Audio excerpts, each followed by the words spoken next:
Well, it's another big day in the state of Wisconsin. The governor, all eyes in the country, will be on the governor of Wisconsin this afternoon at 4 o'clock.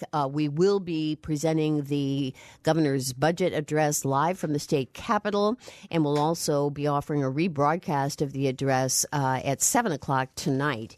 The governor is expected to slash $3.6 billion in funding, which will affect so many aspects of government and schools in the state. Joining us this hour is one of the smartest people we know. We discovered him some time ago, and you keep saying, have him back, because he really knows money.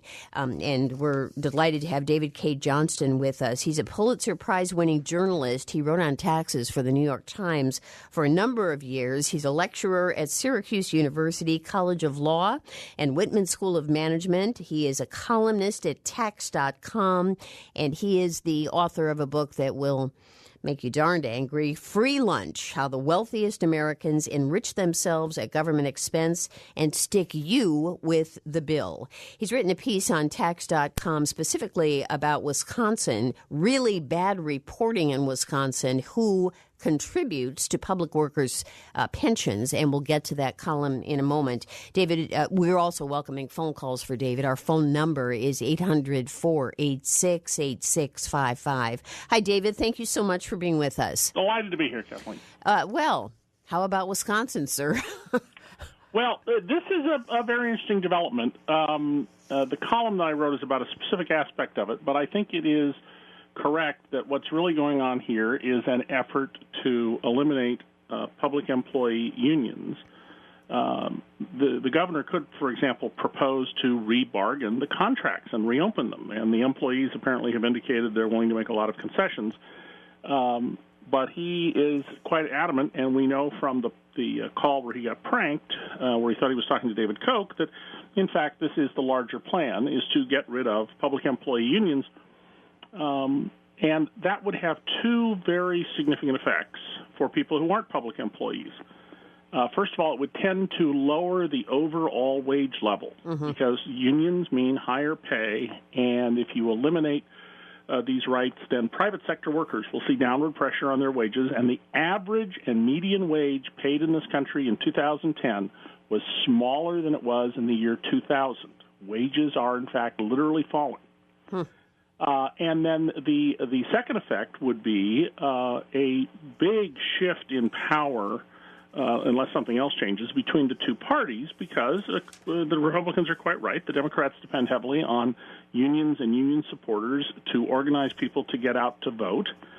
And unions, although they are some large contributors, overall their campaign contributions pale besides those of large corporate interests. So, David, tell me, let's go back a step here. It's not just Wisconsin. The first one that came to our attention was California. It's states all over the country who are saying they have these huge deficits. Let's look at who started this. Was it the crooks on Wall Street who took our money and then they got huge bonuses? Was it public employee pensions in health care? Was it everybody's health care and not having a program that's going to help everybody and keep costs down? Who's to blame here? Where do we need to look? Well, fundamentally, we need to look to ourselves. That's the whole point of self-governance and democracy, that, we elect representatives to represent us. And for a long, long time, they have been focused on issues other than taking care of ordinary people, and we keep reelecting them. But let me walk through some of the key factors that work here. First of all, most of the increase in taxes that people have paid as a share of income since World War II has been state and local government, not federal. Federal individual income taxes right now are per capita 36% lower than they were in the year 2000, and as a share of the total economy, they are at the lowest level since Harry Truman was president. 36% lower than the year 2000? That's right. Wow. And total taxes are down. One of the big lies you hear is tax cuts, more revenue. Simply not true.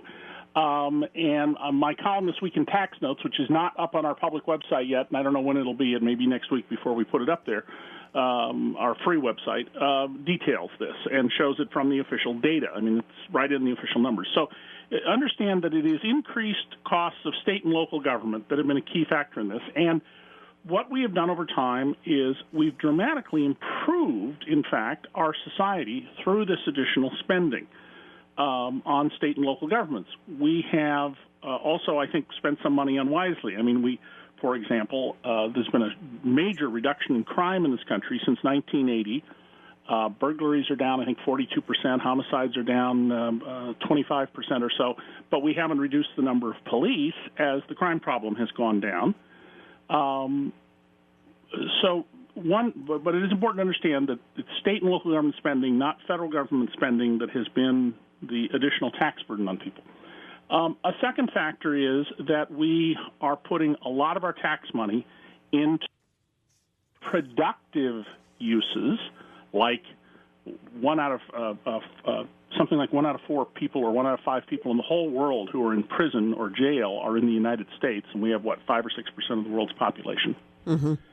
And then secondly, we have a growing problem with government programs that try to very inefficiently and ineffectively buy jobs. Here in New York State, where I live, 2 rural counties recently agreed to pay Yahoo $2.1 million to create 200 jobs and to give Verizon $3.1 million. And these jobs will pay on average around $50,000 a year. So just to equal out the value of the jobs would take 60-some years. This is a huge growing problem of giveaways to business. In Wisconsin, your state, the state got rid of auditors who were auditing corporations, and most of the large corporations pay little or no tax. We don't know individually, but we do know statistically that they pay little or no tax. That shifted the burdens onto ordinary folks. Next, the defined benefit pension plans have not been properly funded. Workers negotiated for these benefits. They have a contractual right. Once they have performed the work, the money is theirs.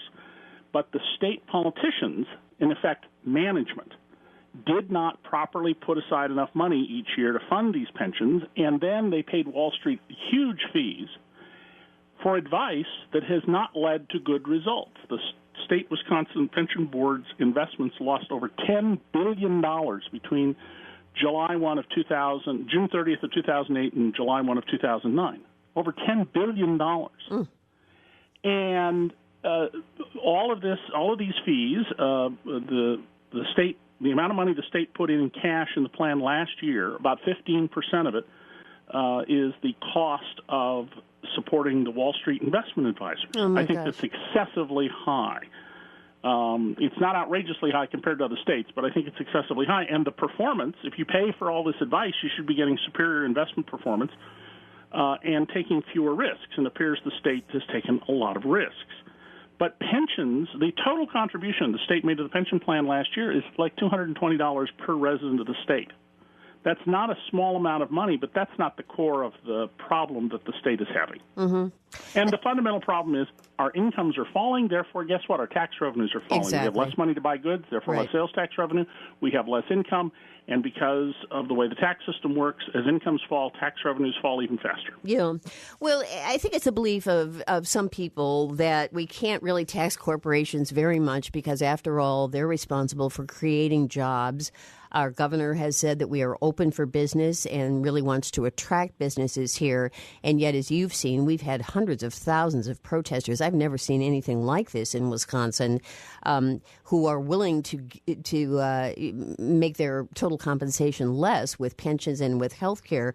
But some people are asking, well, what about an issue of fairness here? Can you tax corporations perhaps a little bit more or something? Should they be taxed more? Or would that keep jobs from coming to the state of Wisconsin? It's sort of one of the basic arguments in this state.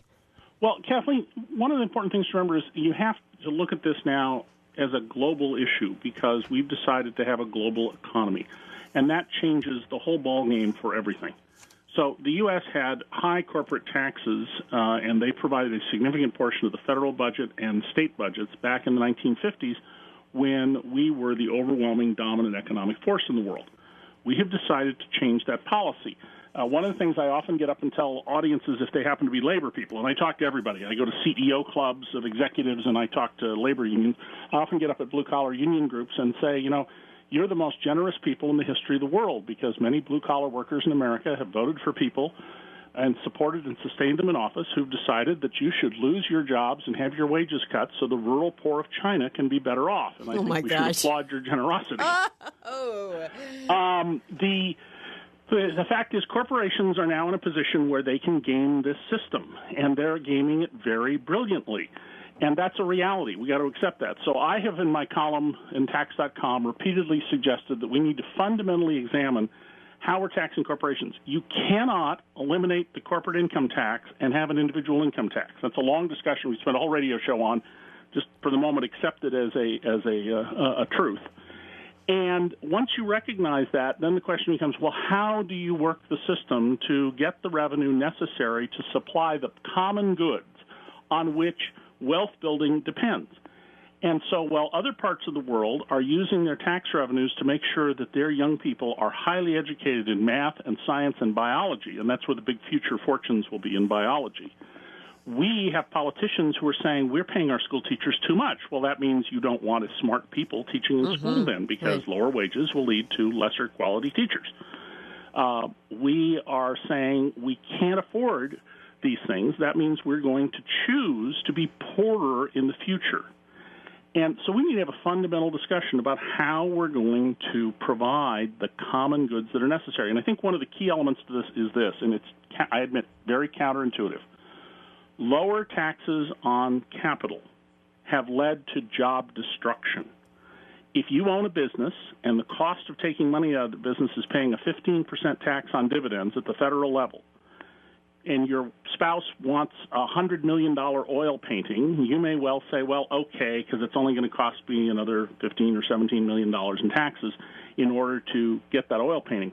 But if there's a 50% tax, you're more likely to say, I'm not taking $200 million out of my business so you can have a $100 million painting hang on the wall. We're not going to do that. Think of all the jobs that will destroy. And we are seeing among the very, very wealthiest people in America this explosion of unproductive investments. We now have $100 million mansions. We have a candidate for president who couldn't remember if the family owned 7 or 9 residences. Right.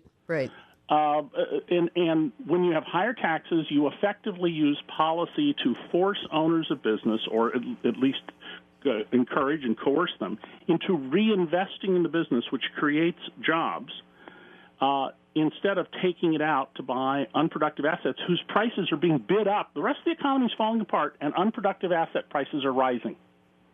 We're also seeing those wealthy Americans that you talk about, and some of them are wealthy beyond imagination, have incredible amounts of political influence. Yes, well, that's another fundamental problem that we have created in this country. The way the political finance works is what I call the political donor class. I wonder if any reader here thinks that they could have gotten the governor on the phone for 20 minutes to talk about what's going on, the way the pranker posing as David Koch did.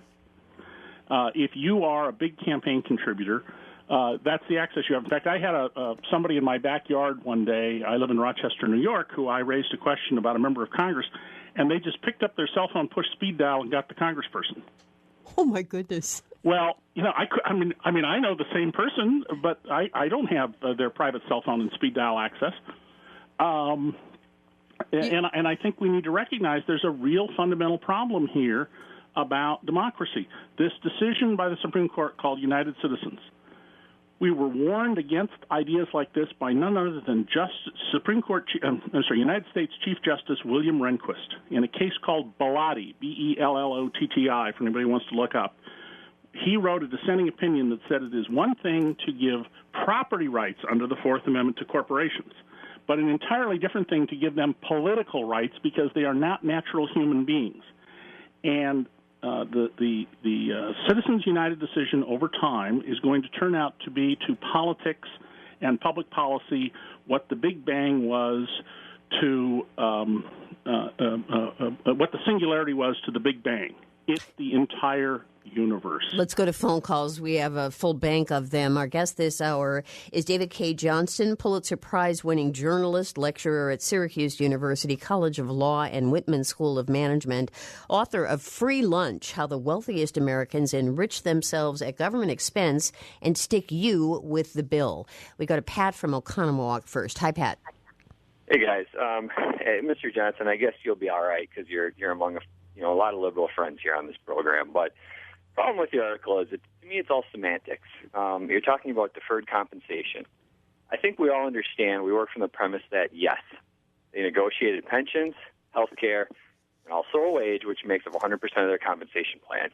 They are owed that money. But at the end of the day, if a school teacher in Wisconsin, an average school teacher in Milwaukee is making $101,000, we simply can't afford that going forward. So I don't care if they get 50% of it in the form of salary, 50% of it in the form of deferred compensation.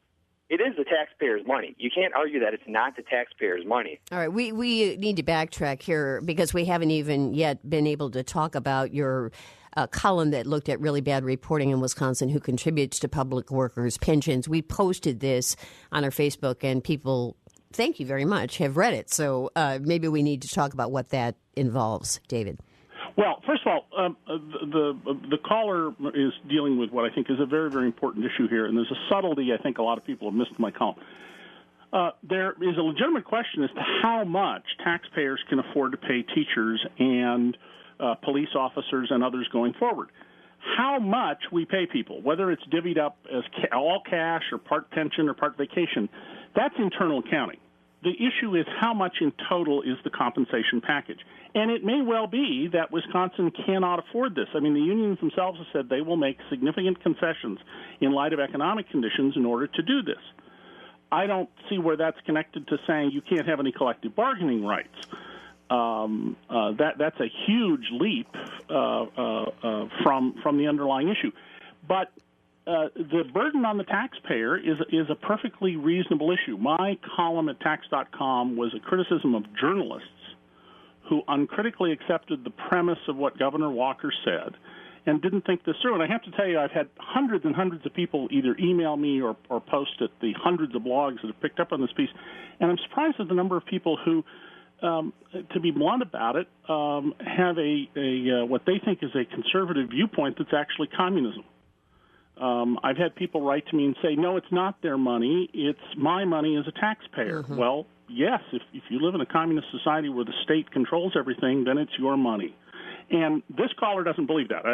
Very clear. He understands this point, but I am really concerned to have so many people, vitriolically angry people, who've sent me, as you can imagine, pretty nasty messages, who don't grasp this, who are unable to understand the principles of market economics, that once you've earned the money, it's your money, and you can decide how to spend it. And the unions collectively have said, we want to put this much of it into the pension plan. But how much you can afford to pay is a perfectly legitimate issue, and that's what we have bargaining for. You sit down and you negotiate. And it's also something that we ought to be discussing in our society as a whole. I'm of the belief, because I am a teacher, actually, and because my children have been taught and I've been taught, and I think they're way underpaid to begin with. And I don't think we even have that kind of conversation in our society of how valuable people are. These are among the most valuable people in the whole country. Well, in fact, we have some economic proof of that. If you look at housing prices, you will see that there's a clear correlation all around the country in every market between the perceived quality of schools and housing prices. So I raised the youngest of my 2 children in a school district that provides the functional equivalent of a private school education. They had a better education at the end of high school than I probably did after 2 or 3 years of college, because I didn't grow up in the circumstances that I live in now. And if you go just across the line, 5 blocks away to the next school district, a house identical to mine costs about 2/3 as much money. Right. Oh, there is so much to this story, David, isn't there? It just goes on and on. There's level after level after level to it. All right. These are complicated issues. It's part of the challenge to democracy is how complicated the world is, and that's why one of the things I emphasize all the time are fundamental basics and understanding those, because if you don't understand the principles, you'll never get the mechanics right. Remember, we had people who built models in the 1500s and the 1600s proving that the Earth was the center of the universe and getting the motions of the stars and the planets to work out. You have to have the fundamentals. If you get the principles and the fundamentals, then you can figure out the mechanics. And that's where what I detect in all these emails I get is a lot of people don't understand the fundamentals. Then we can have a debate about, well, what is the appropriate way to pay teachers? How do we deal with tenure, which started out as a system to protect you from what you taught being a reason to fire you, as with the Scopes monkey trial, into a system that a lot of people argue, and I think with a lot of validity, protects bad teachers and, by the way, is hated by the really good teachers for the same reason. Many of the really good teachers, anyway. David K. Johnston is our guest this hour. Pulitzer Prize-winning journalist, really knows the huge picture and the many layers of conversation and issues when it comes to money, and is giving us his take on what's going on in the state of Wisconsin. David K. Johnston is our guest. We go back to phone calls, and Rich from Sullivan. Thanks, Rich, for waiting. Good morning, Kathleen. Good morning, David. Kathleen went out on a limb earlier in this conversation when she referred to the crooks on Wall Street. But on Sunday night, the maker of a film, Inside Job, basically said the same thing. And even so conservative a commentator in the state of Wisconsin as Bill Krause, lifelong Republican, from around Stevens Point, and a member of Lee Sherman Dreyfus's administration, has said this past 3 years there's been criminal activity on Wall Street. For me, the operative term is that they are criminals, not all of them, but many of them, and I'm wondering, David, if you agree. Well, first of all, the film, I encourage people to go see. The creator of it is a former business professor. Oh, really? Which not very many people know. And it is an excellent film. And it is astonishing to me, but I understand why. We had more than 1,000 criminal convictions in the S&L crisis 20 years ago. I believe we've had exactly 2 indictments in the current crisis, and those guys were acquitted or their case ended. The reason we're not going to see criminal convictions is in 2 parts. One, it is the official position, and you can read it on the FBI website, that the only forms of mortgage fraud are by buyers who lie about their incomes in order to flip a property to make money, or buyers who lie about their incomes in order to occupy a property they can't afford for their personal pleasure. There is no acceptance whatsoever of the idea that because banks no longer eat their own cooking, that is, they sell off their mortgages to somebody else and pocket the fees, that they would sell bad mortgages to get the fees. So officially, the crimes that are at the core of our financial trouble are not perceived as crimes by the Obama administration, the previous administration, or the FBI. The second problem is one of reasonable doubt. If we were to prosecute a number of these cases, and I know a great deal about, and I were on a jury for the basic fraud charge, I, in good conscience, could not convict these people. We have created a set of rules that if you can keep even a con job going, as long as it's an actual business, not Bernie Madoff type stuff, but an actual business, for, say, 3 or 4, in the case of Anthony Mazzillo, as a scheme for about a decade, the defense that the market turned against me is reasonable doubt. And I think we need to fundamentally re-examine, in light of modern economics and what spreadsheets have done to our ability to manipulate funds and future values and present values, we need to reevaluate our criminal statutes. Thank you very much, Rich, for your call. The governor of our state this afternoon is going to announce the budget. The initial reports are that he plans to cut $3.6 billion. School districts will be facing much less money this year. Municipalities, local governments will be facing much less money. A couple questions here. What will it do to a state to have that kind of slash in income? B, do you think that it is a crisis that not only Wisconsin is facing, but other states are facing, and it simply needs to be done now?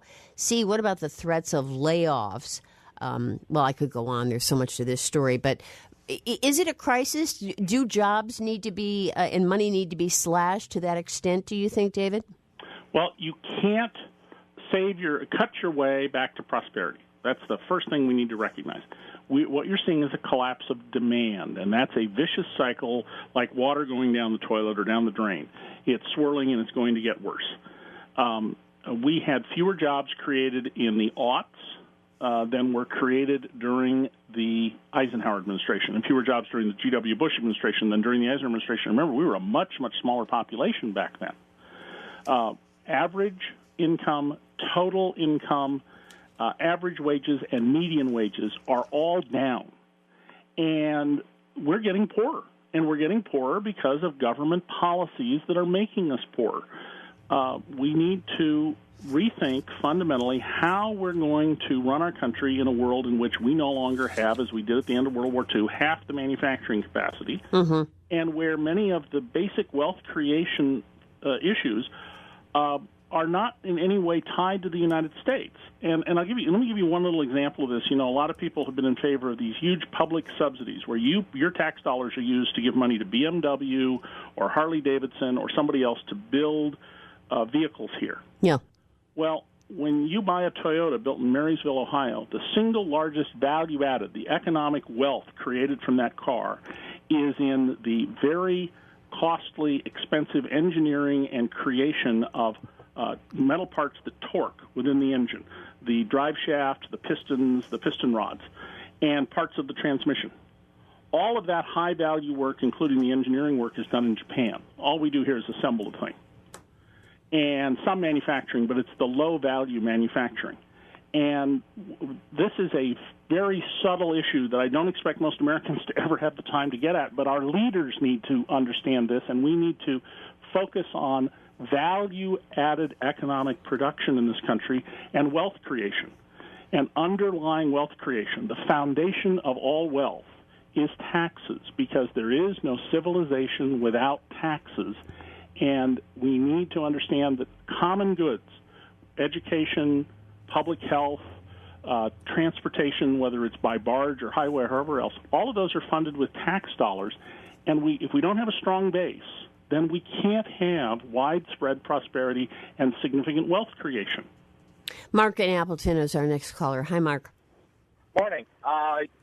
Your guest referred earlier to our high imprisonment rate, and in Wisconsin we have approximately 30% of our people in prison for marijuana crimes. Now, I've written a tax plan that if 10% of the people in this state utilize medical marijuana and pay taxes on it, in 1 year they would create over $1 billion in sales tax revenue.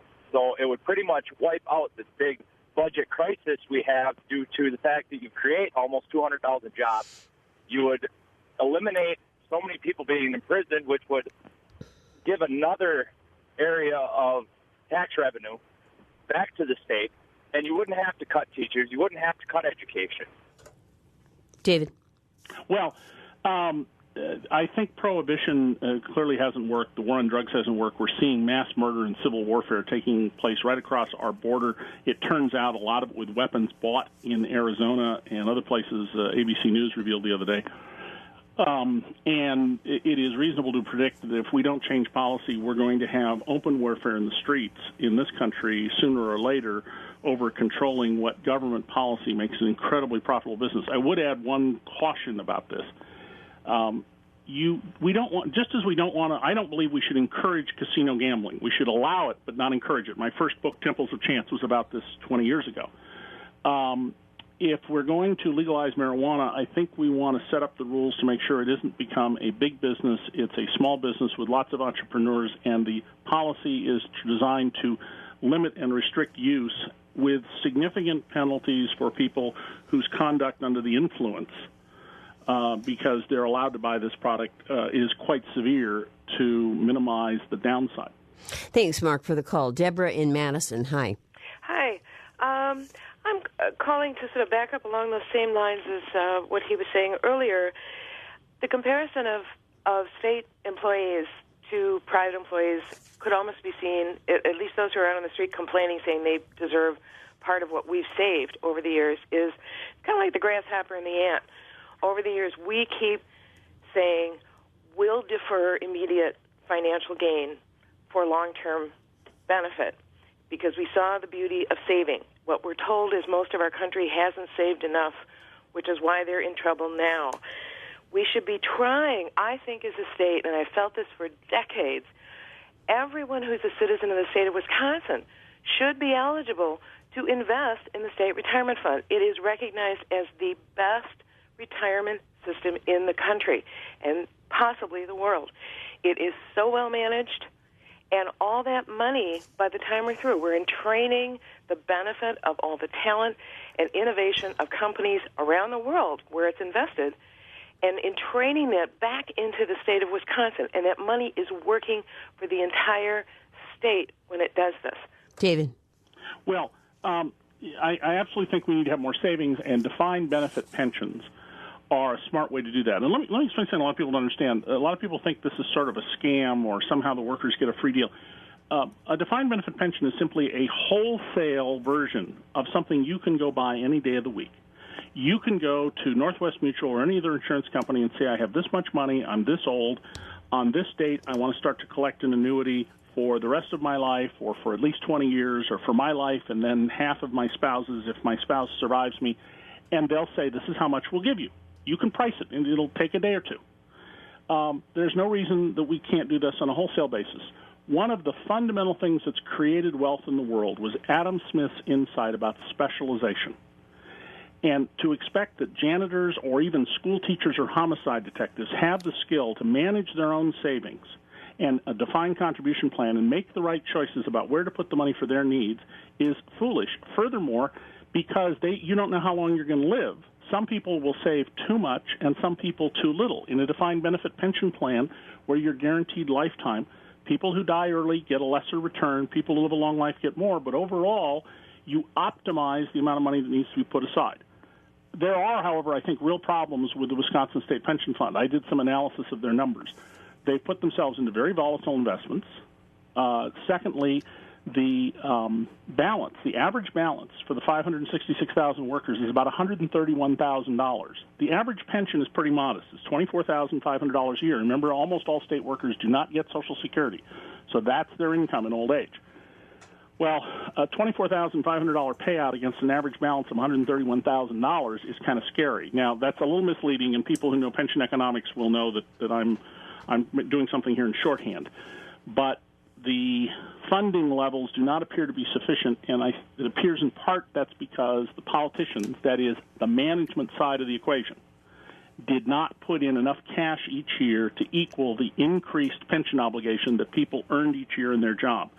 And clearly they do that so they can say, I didn't raise your taxes or I held your taxes down. That's a problem in the system but that's management cheating, basically, and trying to get pardon my use of this word, free lunch. Deborah, thanks for the call. George in Milwaukee, hi. Hi. Yeah, so many workers feel up against the wall because of the potential for employers to move elsewhere, especially out of the country. And I'm wondering if Mr. Johnston has any thoughts on perhaps some kind of international corporate taxes or how that might work or if it's a possibility. That's a wonderful and important question, and I will tell you that, and I'm sorry I'm advertising again, but my next book, The Fine Print, when it comes out late this year, will talk a lot about this. But first of all, the U.S. government has been literally subsidizing companies to leave the country. And there was a bill pending in Congress that would reward this subsidy by giving a tax break on about $800 billion of offshore profits. And when we had a similar proposal 7 years ago in 2004, the 2004 Jobs Creation Act, it saved companies $37 billion in taxes and didn't create a single job. We were told it would create 660,000 jobs. A single company, Pfizer, destroyed 40,000 jobs. There was an effort by the Organization for Economic Cooperation and Development, OECD.org on the web, which is the economic organization of the 31 big modern economies in Europe, Asia, and our hemisphere, to coordinate on their taxes so that they couldn't be gamed by corporations. And every country in the world that belongs was in favor of this except the Bush administration. They killed it. And the Treasury Secretary of the United States didn't want to kill this, Paul O'Neill, who's a businessman. You had the far right arguing in favor of tax competition, as they call it. And the leading person fighting this, a man named Dan Mitchell, who used to be at Heritage Foundation, is now at Cato, recently wrote a piece in which he spoke favorably of a federal government with a budget of $450 billion. If that was the size of the federal budget, which is now about $3.7 trillion, so it would be about 12% of what we're spending now, there'd be no money to chase Al-Qaeda. There'd be no money to deal with foodborne illnesses, which, because of budget cuts now in the United States, are 21 times more likely than in France, 8 times more likely than in Britain. The taxing of business and its ability to move around and giving corporations unlimited power to do so is a real problem. And by the way, to those people who are originalists in this audience, and I hope there are some, you should be reading the memos that my researchers at Syracuse University Law School are putting together for me on what the framers said and what the law was at the time we started the Constitution. Corporations were allowed to exist for very limited times, for limited purposes. They had to prove they were doing something in the public interest or they couldn't exist. If you got a corporate charter to build a building and you then said, well, now I want to run a business in this building, you had to get another corporate charter. They were strictly, tightly controlled because the framers understood that this independent entity called a corporation, while it can be a great vehicle for wealth creation, can also be a huge danger to natural persons like you and me. And we've got to recognize that and change our rules, or we're going to all simply end up being vassals of a new world that is corporate world. If your students are game, you're on for a show on that one. That'll be interesting. David, thank you as always. You just fill our minds with so much, and I appreciate you. Thank you. Thank you. Take care, Kathleen. David K. Johnston, Pulitzer Prize-winning journalist, lecturer, Syracuse University College of Law and Whitman School of Management. We'll have him on, of course, for his next book, The Fine Print. And we want to let you know that he writes at tax.com, always provocative columns, author of Free Lunch, How the Wealthiest Americans Enrich Themselves at Government Expense and Stick You with the Bill.